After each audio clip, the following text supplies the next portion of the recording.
કિલ્લા પારડીનું રહસ્ય ભાગ 2 કિલ્લો ધ્રુજવા લાગ્યો. રાહુલે હિંમત કરીને દિવાલ પરની જૂની તસવીર ઉતારી. તસવીરની પાછળ એક નકશો છુપાયેલો હતો. નકશામાં કિલ્લાના નીચે એક ગુપ્ત ભોંયરું બતાવેલું હતું. રાહુલ ધીમે ધીમે નકશા પ્રમાણે આગળ વધ્યો. થોડી વારમાં તેને જમીન પર એક લોખંડનું જૂનું દરવાજું મળ્યું. દરવાજો ખોલતા જ ઠંડી હવાનો જોરદાર ઝાપટો આવ્યો. ભોંયરામાં અંધારું જ અંધારું હતું. ટોર્ચના પ્રકાશમાં તેને જોયું કે ત્યાં એક જૂની લાકડાની પેટી પડી હતી.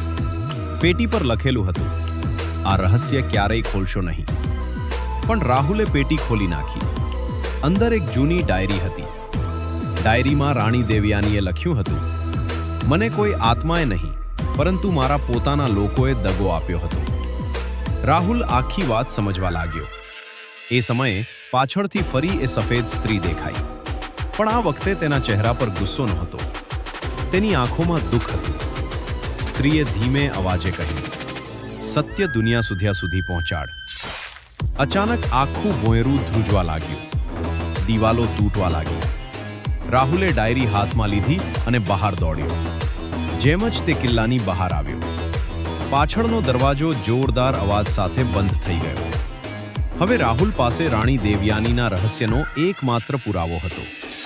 પણ ડાયરીના છેલ્લા પાના પર લખેલું હતું, જે કોઈ આ સત્ય વાંચશે તે આગળનો શિકાર બનશે.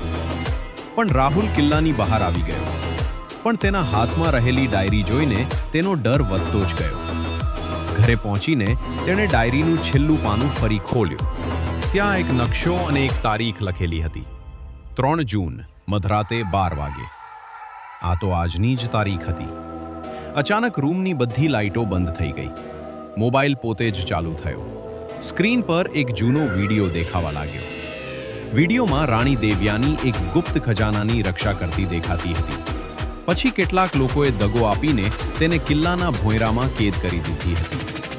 રાહુલને સમજાયું કે તેની આત્મા બદલો નહીં પરંતુ સત્ય બહાર લાવવા માંગતી હતી. મધરાતના 12 વાગ્યા. બારીની બહાર જોરદાર પવન ફૂંકાવા લાગ્યો અને રૂમમાં એ જ સફેદ સ્ત્રી દેખાઈ. આ વખતે તેનો ચહેરો સ્પષ્ટ હતો. તે બોલી, આભાર, હવે મારું રહસ્ય દુનિયા જાણશે. એટલું કહીને તે ધીમે ધીમે પ્રકાશમાં ફેરવાઈ ગઈ અને ગાયબ થઈ ગઈ. બીજા દિવસે રાહુલે ડાયરી અને પુરાવા ગામ લોકોને બતાવ્યા. વર્ષો જૂનું રહસ્ય આખરેતરે ખુલ્લું પડી ગયું. કિલ્લા પારડીના લોકો કહે છે કે ત્યાર પછી કિલ્લામાં ક્યારેય કોઈ અજાણી ચીસો કે પડછાયા દેખાયા નથી. પણ આજે કેટલાક લોકો દાવો કરે છે કે પૂનમની રાત્રે કિલ્લાની સૌથી ઊંચી દિવાલ પર સફેદ કપડામાં એક સ્ત્રી ઊભી દેખાય છે અને ધીમેથી કહે છે, મારું રહસ્ય ભૂલતા નહીં. કેવી લાગી તમને આ વાર્તા? સારી લાગી હોય તો લાઈક કરો, કમેન્ટ કરો, સબસ્ક્રાઇબ કરો ને વિડીયોને શેર કરો. Thank you.